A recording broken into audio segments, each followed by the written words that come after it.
Ken Powell, who's joining us today, is co-chair along with Marilyn Nelson of that particular task force. The Itasca project has existed here in Minnesota now for about 7 or 8 years, and many of you may not know about that. So I've asked Michael to give us, kind of fill us in on that. Michael's been involved with the Itasca project from the beginning, and I know from personal witness he has spent a tremendous amount of time and energy in making it work and has been dedicated to it. And I want to thank him for that effort.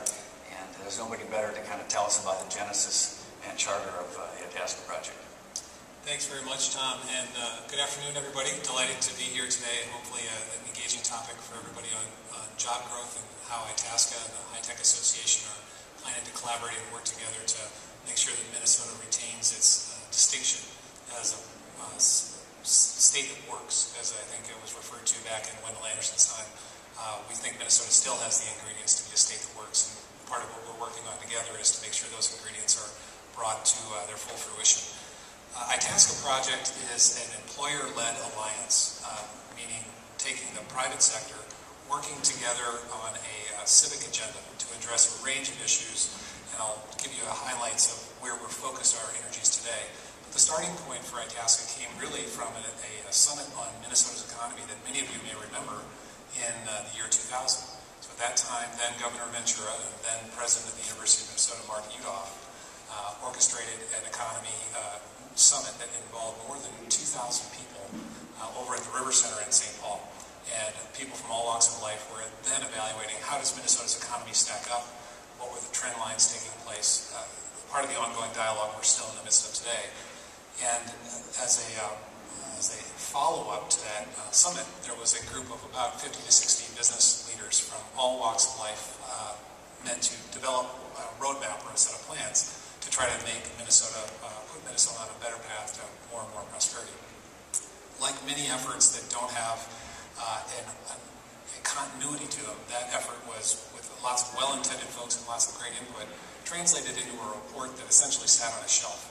So a number of us that were a part of that effort and really enjoyed the dialogue that was a part of trying to think through what Minnesota's future could look like and how to make it brighter, essentially asked the question a few years later, gosh, there was a lot of energy in that room, but we haven't found a vehicle to coordinate and provide continuity for the private sector to be more engaged in some of these civic issues. We have some great organizations that are working on very, very core business issues.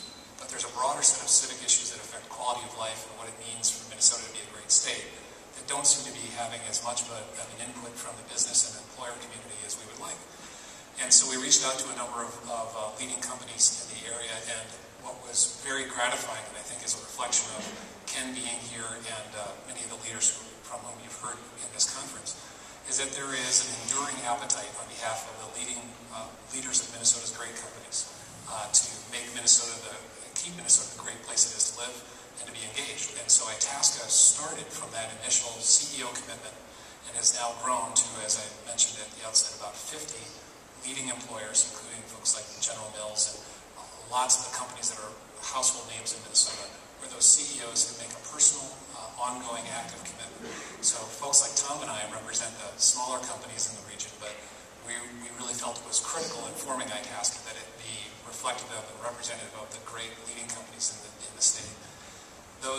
We've come together and as a group have developed a set of priorities for Itasca, and our overall meta priority or objective is to maintain the quality of life that makes Minnesota a compelling place to be, and our competitiveness of our business environment so that great jobs and highly productive workforce is all available to make this state what we hope it will be to continue what it has been in the past.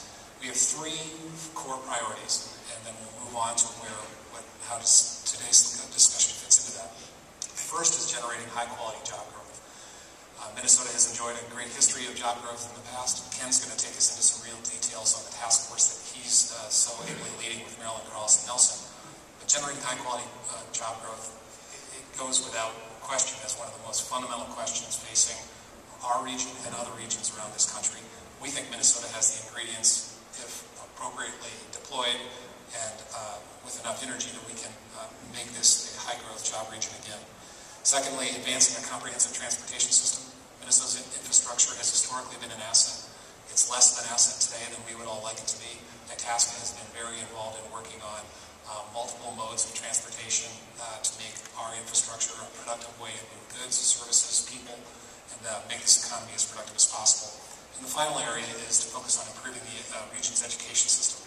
Minnesota has reason to be proud of our historic accomplishments on the education side of the equation. We also have reason for concern about the trend lines that exist inside that system, particularly as it relates to the disparities that exist between different communities, in-state, out-state, as well as different ethnic groups inside our community who aren't yet at a position to realize their full potential. Itasca hopes and has been trying to play a part in working with the public officials as well as the private sector to see how we can close those gaps and have Minnesota's education system continue to be one of the stars of the country and a key part of why this state succeeds and is the state that works. So what all that means is an employer-led alliance focused on a set of agenda issues that aren't just about business, but that go more broadly than that, that all factor into a great quality of life and a great place to be. And today's Job Growth Task Force is part of that effort. Yep, thank you, Michael. There have been a number of Itasca projects and task force over the last 7 years or so, and you may have heard of some, and hopefully we'll all benefit from some of those. I thought it would be good to hear from the university and General Mills in this case why they're involved with Itasca, and maybe they could capture that inside of maybe some of the work that's been done to date that has really kind of enticed them. So Karen, can we start with you? Certainly. Good afternoon, and I'm so sorry that some of you are suffering from a term I learned when I worked at the hospital, postprandial lethargy. So we'll try and keep this going. If you don't know what that is, you can Google it later. I've been at the university for just about 3.5 years, and I come from the private sector. My entire career has been outside of the academy. And I tell people I had no notion of the fact that there was something called an academic career until I came to the university. So that tells you how I approached this great journey. But I also am one of the few people that have had the great privilege to serve for 2 institutions that were established prior to the state itself because of the view of the founders of this state of the importance. One, the University of Minnesota, founded in 1851 by the territorial legislature, and interestingly, the St. Paul Fire and Marine Insurance Company, which had a lot to do with our climate on days other than this, and the fact that the businesses at that time were built of wood, and the major insurance companies at that point were all quite a ways away, so it would be very difficult if your building burned down to continue with commerce. So great foresight, but again, going back to the university, without an educated population, what could possibly have been made of this state, even with the abundance of natural resources that served as the inspiration and source for the healthy economy that we already enjoy? We all know that we're privileged here, a state of 5.5 million people, and the abundance of the great corporations that we have here, like General Mills and others. But it would make no sense to have a shared enterprise to make this state even greater from an economic standpoint without truly one of the wellsprings of that greatness, the University of Minnesota. I think it still is not understood that we have at the Twin Cities campus the single largest concentration, breadth and depth of disciplines of any public research university in the country. We have more on a single site than the entire UC system. That's something to be proud of, and it's something to treasure. And in the instance of Itasca, it's something to fully leverage for the benefit of the state. And so clearly, we go hand in hand to support the economic growth of this state.